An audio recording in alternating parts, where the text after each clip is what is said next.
Hello guys, welcome back to our channel. One more mini vlog. Today our topic is వర్ణమాల. Total 52 letters ఉంటాయి. ఇంగ్లీష్లో alphabets అంటారు. ఒకసారి pronounce చేస్తా చూడండి.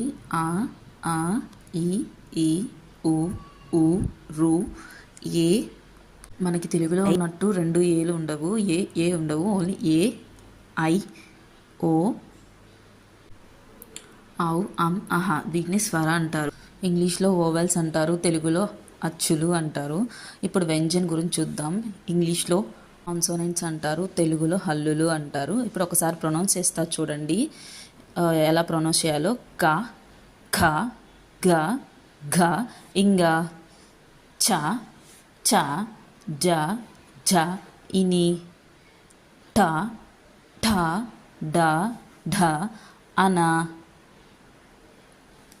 డాట్ ఉన్నవి నుక్తా వాళ్ళ డాలు ఉన్నాయి. ఇవి ఎలా యూస్ చేయాలో తర్వాత తెలుసుకుందాం. ఇవి చూద్దాం. త, థ, ద, ధ, న, ప, ఫ, భ, భ, మ, య, ర, ల, వ, స, ష, స, హ, క్ష, త్ర, జ్ఞ, స్ర.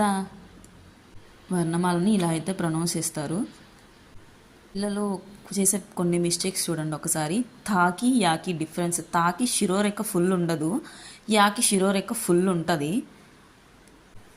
అదే తాకి యాకి డిఫరెన్స్ శిరోరేఖ ఉండడం, యా అయితే శిరోరేఖ లేకపోతే థా అవుతుంది.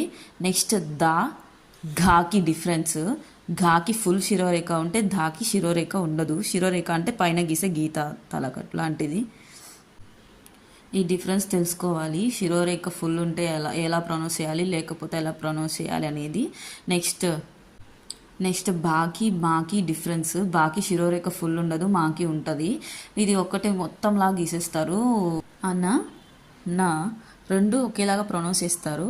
అన్న, నా అని ప్రొనౌన్స్ చేసేటప్పుడు కరెక్ట్గా నేర్చుకుంటే రాసేటప్పుడు కరెక్ట్ ఉంటుంది. ఇని, ఇంగాకి డాకి డిఫరెన్స్. డాట్ మిస్ అయిపోతే మళ్ళీ అది డా అయిపోతుంది. ఒకసారి గమనించండి.